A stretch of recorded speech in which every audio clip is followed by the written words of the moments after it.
आज का टॉपिक है मुगलों का दक्षिणी राज्य व मराठों से संबंध। 1526 ईस्वी में बाबर ने उत्तर भारत में मुगल राजवंश की स्थापना की और बहमनी साम्राज्य के अंतिम शासक ने अपने राज्य को नष्ट होने से बचाने के लिए बाबर से सहायता की याचना की थी, लेकिन आवश्यक शक्ति और समय अभाव के कारण बाबर दक्षिण भारत की राजनीति में हस्तक्षेप नहीं कर पाया था। बाबर के उत्तराधिकारी हुमायूं को भी दक्षिण की राजनीति में हस्तक्षेप करने का समय नहीं मिला। शेरशाह महत्वाकांक्षी साहसी शासक था, किंतु उसके भाग्य में भी अधिक समय तक जीवित रहना नहीं लिखा हुआ था, इसलिए वह भी दक्षिण भारत की राजनीति में कोई सक्रिय भूमिका नहीं निभा पाया। और दक्षिण क्षेत्र के अंदर यदि सक्रिय राजनीति में भाग लेने की बात कहें तो वह अकबर तथा उसके उत्तराधिकारियों ने दिल्ली के बादशाहों ने की थी। सबसे पहले अपन देख लेते हैं अकबर और दक्षिण के राज्य। अकबर घोर साम्राज्यवादी राज्यारोहण के साथ ही दक्षिण के राज्यों को अधीन करने का संकल्प लिए हुए। आवश्यक शक्ति व समय के अभाव के कारण उसे कुछ समय प्रतीक्षा करनी पड़ी और 1560 ईस्वी में विजयनगर और बीजापुर राज्यों ने मिलकर अहमदनगर को पराजित कर दिया और उस अपमानजनक शर्तें ला दी। विजयनगर की बढ़ती हुई शक्ति से अकबर विचलित, लेकिन 1665 ईस्वी में तालीकोट के युद्ध में विजयनगर का सूर्यास्त हो गया। इससे पूर्व राजस्थान में अकबर की शक्ति काफी बढ़ गई थी। मालवा जीता जा चुका था और गुजरात में भी मुगल सत्ता कायम हो चुकी थी। इन परिस्थितियों में अकबर को अपनी दक्षिण नीति को कार्यान्वित करने का सुअवसर प्राप्त हुआ। सबसे पहले देखें खानदेश की विजय। खानदेश के साथ मुगलों का प्रथम संपर्क 1561-62 में हुआ, जबकि मालवा का पदच्युत सुल्तान बाज बहादुर शरण लेने के लिए खानदेश आया और मुगल सेना नायक पीर मोहम्मद ने उसका पीछा करते हुए नर्मदा नदी को पार किया। खानदेश के सुल्तान ने बाज बहादुर की सहायता की तथा मुगलों को खानदेश से खदेड़ा।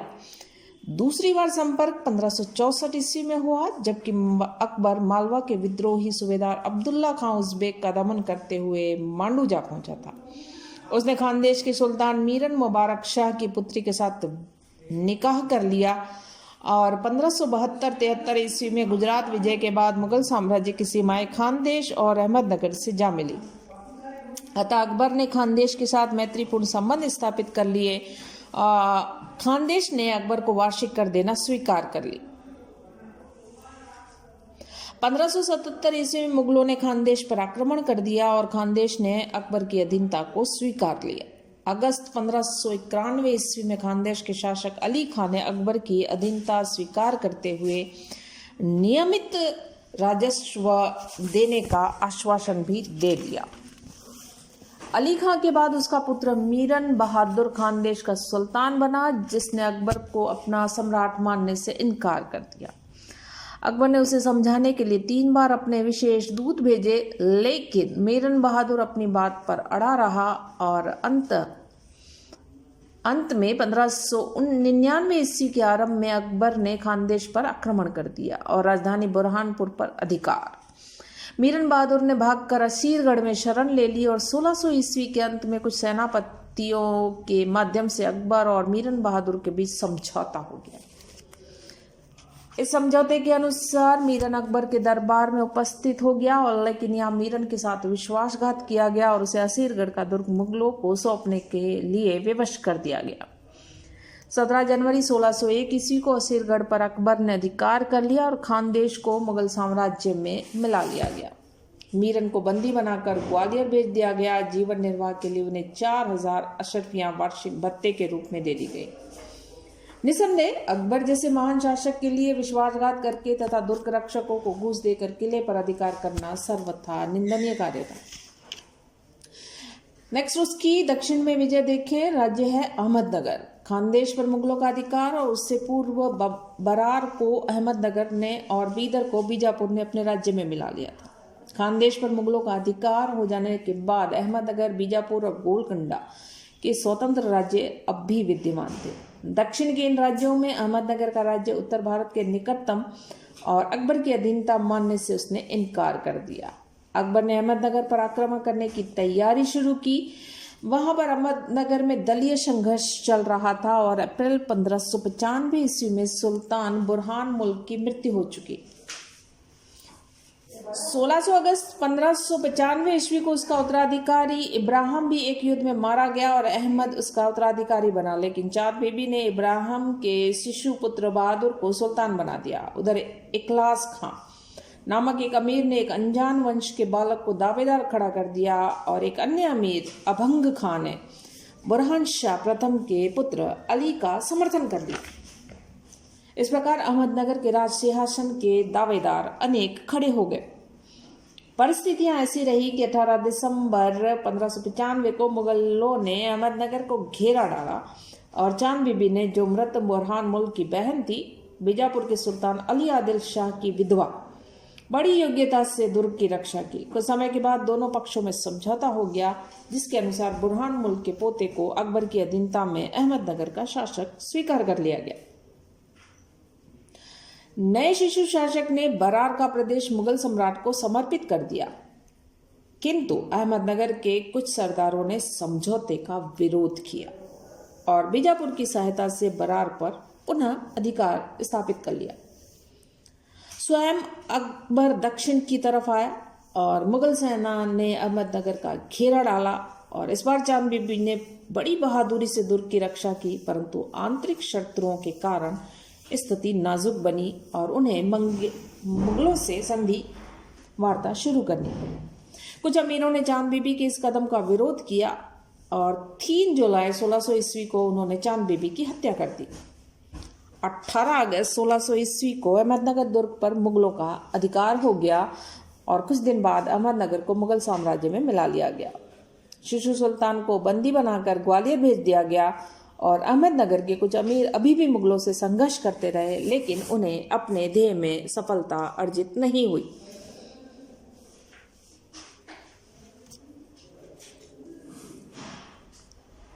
डॉक्टर राम प्रसाद त्रिपाठी के अनुसार अकबर की दक्षिण नीति में हमें वैयक्तिक महत्वाकांक्षा या विजय लालसा का प्रदर्शन नहीं, बल्कि उसमें हमें एक महान सम्राट के प्रबुद्ध विकास की झलक मिलती है। अकबर को काफी सफलताएं मिली। अहमदनगर और असीरगढ़ की विजय से दक्षिण का मार्ग खुल गया। फिर भी अकबर की दक्षिण विजय संपूर्ण नहीं थी और बीजापुर और गोलकुंडा अभी भी मुगलों के प्रभाव से मुक्त ही थे। अकबर की मृत्यु के बाद अहमदनगर पर पुनः शक्ति संपन्न बन गया और अकबर के उत्तराधिकारियों को अनेक समस्याओं का सामना करना पड़ा। अकबर की मृत्यु के पश्चात नेक्स्ट जो सुल्तान बनता है वो जहांगीर, और जहांगीर की दक्षिण राज्यों के प्रति नीति को अगर हम देखें तो अकबर संपूर्ण दक्षिण राज्य को जीतना चाहता था, लेकिन उसकी दक्षिण विजय अधूरी। जहांगीर ने अकबर की नीति का अनुसरण करते हुए अहमदनगर का शेष भाग जीतने का शुरू किया और बीजापुर और गोलकुंडा के स्वतंत्र राज्यों को भी मुगलों के अधीन करना। लेकिन अहमदनगर के एक मंत्री मलिक अंबर ने उसकी योजना को विफल कर अहमदनगर को पुनः एक स्वतंत्र एवं शक्तिशाली राज्य बना दिया।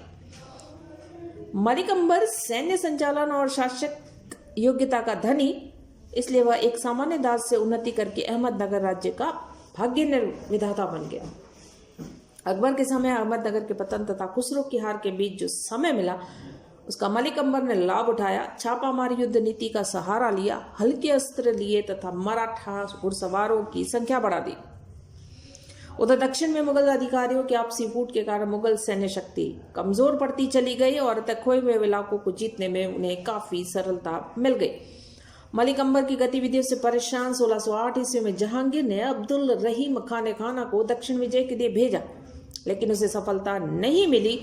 1610 ईस्वी में प्रारंभ में शहजादा परवेज को भेजा गया। खाने खाना और परवेज के बीच वैमनस्य के कारण सारी सेना को सफलता अब भी नहीं मिल पाई। खानजा लोधी और अब्दुल्ला को भेजा गया, लेकिन वे भी मलिक अंबर की रणनीति के समक्ष न टिक पाए। लास्ट 1616 ईस्वी में प्रारंभ में खुर्रम को भेजा गया। मार्च 1617 ईस्वी में खुर्रम बुरहानपुर पहुंचा, मलिक अंबर से पत्र व्यवहार किया। मलिक अंबर ने खुर्रम की शक्ति और योग्यता से आतंकित होकर संधि कर ली। इस संधि के अनुसार बालाघाट भूक्षेत्र, अहमदनगर का किला और कुछ अन्य किले मुगलों को सौंप दिए गए। अहमदनगर पर मुगलों का नियंत्रण हो गया और मुगलों के वे इलाके जो मलिक अंबर ने जीत लिए थे वापस मुगलों को लौटा दिए गए। अहमदनगर ने मुगल सम्राट को कर चुकाना भी स्वीकारा और इस संधि के बाद खुर्रम वापस लौट गया। जहांगीर ने प्रसन्न होकर उसे खुर्रम को 20,000 सवार और 30,000 जात मनसब, गुजरात की सूबेदारी और शाहजहां की उपाधि दी। लेकिन ये सब दिखावा था, क्योंकि संधि से मुगलों को कोई विशेष लाभ नहीं हुआ और दक्षिण में मुगल सीमा 1605 ईस्वी की सीमा से कुछ भी आगे नहीं बढ़ पाई। परंतु मलिक अंबर के साथ उनकी अस्थायी संधि अवश्य हो चुकी थी। मलिक अंबर ने संधि की अवहेलना करते हुए 1620 ईस्वी में बीजापुर और गोलकुंडा के सैनिक दस्तों को लेकर खाने खाना पर, जो इस समय दक्षिण का सूबेदार था, धावा बोल दिया। अहमदनगर के दुर्ग को घेर लिया गया और शाही सेना ने भागकर बुरहानपुर में शरण ले ली। दक्षिणी सैनिकों ने मांडू तक धावे मारे और काफी लूट मार की। खाने खाना ने पुनः खुर्रम को भेजने की प्रार्थना की, लेकिन खुर्रम इस समय कांगड़ा विजय में व्यस्त था। परिणाम ये रहा कि मलिक अंबर को निरंतर सफलताएं मिलती चली गई और अनेक स्थानों से मुगलों को वो खदेड़ने में कामयाब हो गए। विवश होकर जहांगीर ने एक बार फिर खुर्रम को दक्षिण विजय के लिए भेजा और एक बार फिर खुर्रम का यह सैनिक अभियान सफल हुआ। उसने चारों ओर तबाही मचा दी। भयभीत होकर मलिक अंबर ने उससे संधि की। मलिक अंबर ने मुगलों के जीते हुए इलाके लौटा दिए और अहमदनगर से अपनी सेनाएं हटा ली।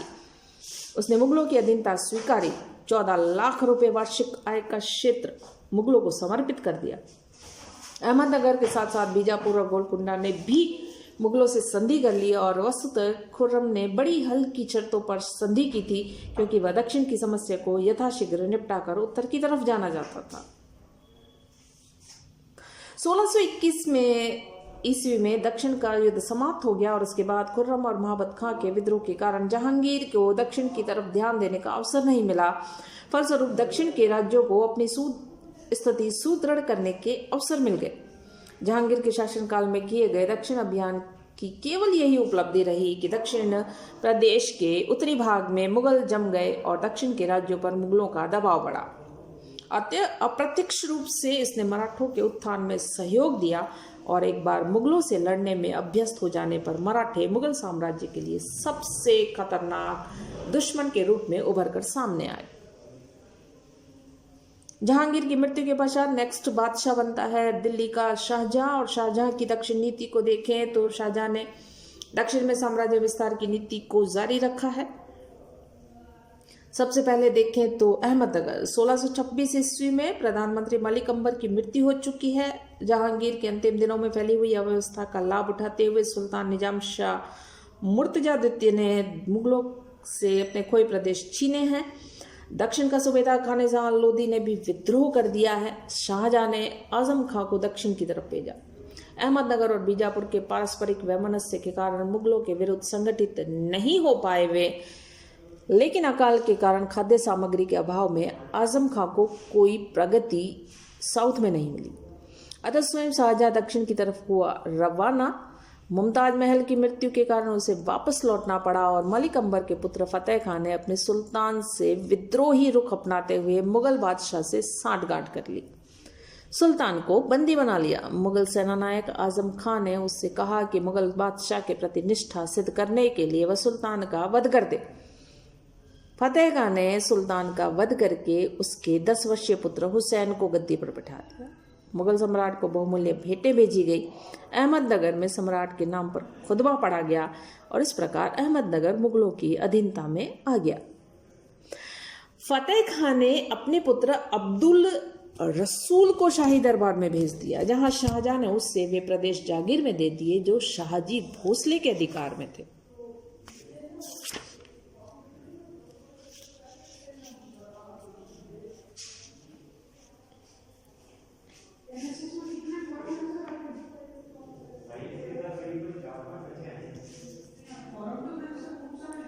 शाहजी ने मुगलों की नौकरी छोड़कर बीजापुर की नौकरी कर ली थी। शाहजी ने फतेह खान से दौलताबाद चीन की प्रतिज्ञा की।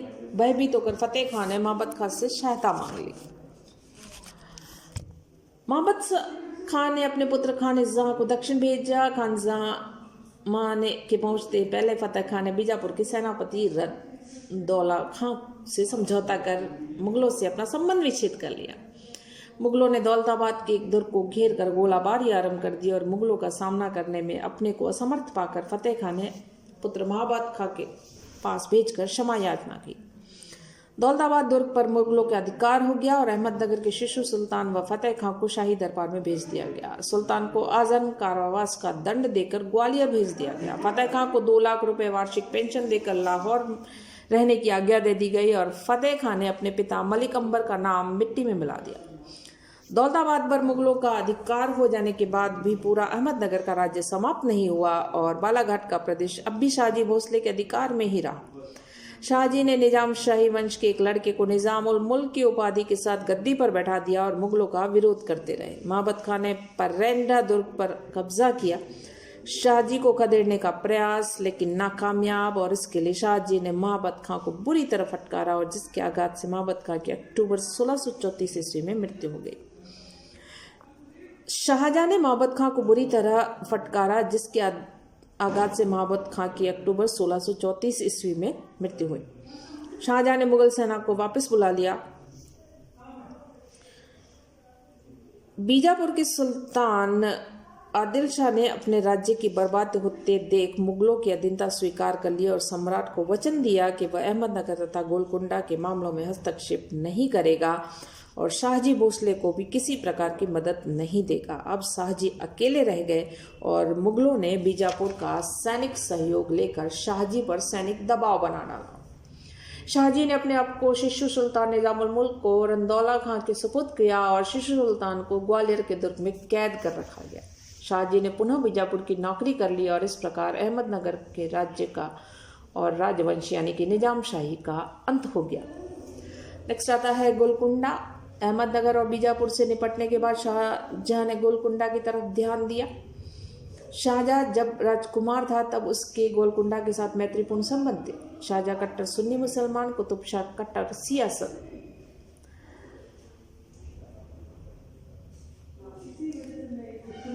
शाहजहां ने सुल्तान से मांग की कि वह अपने राज्य में शिया रीति रिवाजों को बंद कर दे, खुतबे में फारस के शाह का नाम हटा दे। सुल्तान ने थोड़ी हिचकिचाहट के बाद ऐसा करना स्वीकारा। 1636 ईस्वी में एक संधि पर हस्ताक्षर।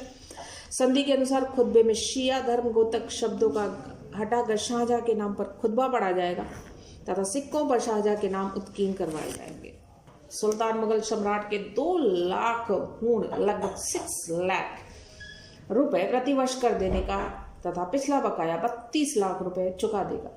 सुल्तान मुगल सम्राट के प्रति निष्ठावान रहेंगे, अन्यथा उसके राज्य को अधिकृत करना सम्राट के लिए न्याय संगत होगा। बीजापुर के सुल्तान ने यदि गोलकुंडा पर आक्रमण किया तो मुगल सम्राट गोलकुंडा की सहायता करेंगे। मुगलों ने बीजापुर पर आक्रमण किया तो गोलकुंडा का सुल्तान मुगल सम्राट की सहायता करेगा। इस संधि के द्वारा गोलकुंडा ने अपने अस्तित्व की रक्षा कर ली, लेकिन शाहजहां तो उसके अस्तित्व को ही समाप्त करना चाहता था। अवसर की तलाश। नवंबर 1652 ईस्वी में शहजादा औरंगजेब दूसरी बार दक्षिण का सूबेदार नियुक्त। 1641 से 1644 दक्षिण की सूबेदारी रही। गोलकुंडा को समाप्त करने पर तुला हुआ। गोलकुंडा ने मुगल सम्राट को वार्षिक कर नहीं चुकाया। दोनों के बीच युद्ध का कारण मोहम्मद सैयद नामक एक व्यक्ति ईरान से यहाँ आया और अतुल संपत्ति का स्वामी बन गया। गोलकुंडा के सुल्तान ने उसे अपना प्रधानमंत्री बनाया, मीर जुमला की उपाधि दे दी। मीर जुमला अत्यधिक महत्वाकांक्षी सुल्तान बनना चाहता था। सुल्तान ने उसे बंदी बनाकर अंधा करने का षड्यंत्र रचा, लेकिन षड्यंत्र असफल रहा और मीर जुमला के पुत्र मोहम्मद अमीन ने अपने अशिष्ट व्यवहार से सुल्तान को नाराज कर दिया। सुल्तान ने अमीन को सपरिवार बंदी बनाया। अमीन ने अपनी मुक्ति के लिए औरंगजेब से प्रार्थना की और औरंगजेब तो इस अवसर की तलाश में ही था। शाहजहां से गोलकुंडा पर आक्रमण करने की अनुमति प्राप्त कर सुल्तान से अमीन को सपरिवार रिहा करने की मांग रख डाली। औरंगजेब 1656 ईस्वी में शाही सेना को गोलकुंडा में प्रविष्ट होने का आदेश दे दिया और भयभीत सुल्तान ने अमीन के परिवार को मुक्त कर दिया। औरंगजेब ने मीर जुमला की जब्त संपत्ति को लौटाने की मांग की। गोलकुंडा के दुर्ग में भेजा गया। शाही सेनाओं ने शाही कोष को गोलकुंडा के दुर्ग में भेजा गया। शाही सेनाओं ने उस पर आक्रमण कर पराजित किया और सुल्तान ने एक और संधि की बातचीत आरंभ की। बीजापुर से सहायता हेतु बातचीत भी शुरू कर दी। फरवरी 1656 औरंगजेब ने वहां पहुंचकर दुर्ग को घेरा। बहबूद सुल्तान ने क्षमा याचना की, लेकिन औरंगजेब ने मांग की कि सुल्तान अपनी पुत्री की शादी मोहम्मद यानी कि औरंगजेब के पुत्र से करे, 1 करोड़ रुपए युद्ध का हर्जाना दे और पिछला बकाया अदायगी गोलकुंडा लौटा दिया जाएगा।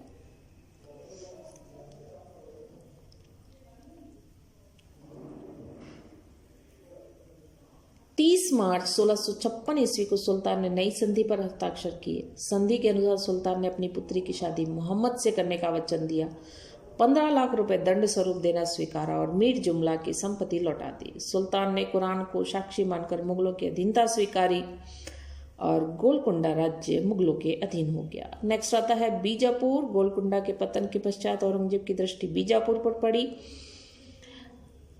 1636 मोहम्मद आदिल शाह मुगलों से संधि, 20 वर्षों तक संधि का पालन, मैत्रीपूर्ण संबंध। 1656 ईस्वी में उसकी मृत्यु। 18 वर्षीय अली आदिल शाह बीजापुर का सुल्तान बना। दलबंदी परिस्थितियों का लाभ उठाते हुए औरंगजेब ने अनेक असंतुष्ट सरदारों को अपनी ओर मिलाया। शाहजहां से बीजापुर आक्रमण करने की अनुमति प्राप्त कर ली और मीर जुमला की सहायता से बीजापुर के दुर्ग पर आक्रमण कर दिया गया। दुर्ग रक्षक सिद्दी मरजान ने अदम्य साहस मुगलों का सामना किया, लेकिन दुर्ग में हुए एक विस्फोट में मारा गया। बीदर पर मुगलों का अधिकार हो गया। औरंगजेब ने गुलबर्गा में एकत्रित बीजापुरी सेना का विरुद्ध महाबत खां को भेजा, जिसने बीजापुरी सेना को पराजित कर दिया और मुगल सेना कल्याणी तक आ पहुंची। कल्याणी का घेरा डाला। कड़ा प्रतिरोध। अगस्त 1657 बीजापुर की सेना परास्त। औरंगजेब तो बीजापुर को पूरी तरह नष्ट करने पर तुला हुआ था, लेकिन इसी समय शाहजहां का फरमान मिला, बीजापुर से युद्ध बंद कर दिया। सम्राट आदेश अनुसार बीजापुर से संधि कर ली गई। सुल्तान ने 1.5 करोड़ रुपया युद्ध का हर्जाना बीदर, कल्याणी, परंडा, कोकण, वेंसी के दुर्ग मुगलों को देना स्वीकारा। सम्राट ने दयावश हर्जाना का ½ करोड़ रुपया माफ कर दिया। औरंगजेब बीजापुर और गोलकुंडा को पूरी तरह नष्ट कर देना चाहता था, लेकिन शाहजहां के दिनों दिन बिगड़ते हुए स्वास्थ्य के कारण वह भावी उत्तराधिकार संघर्ष की तैयारी में बीदर लौट गया।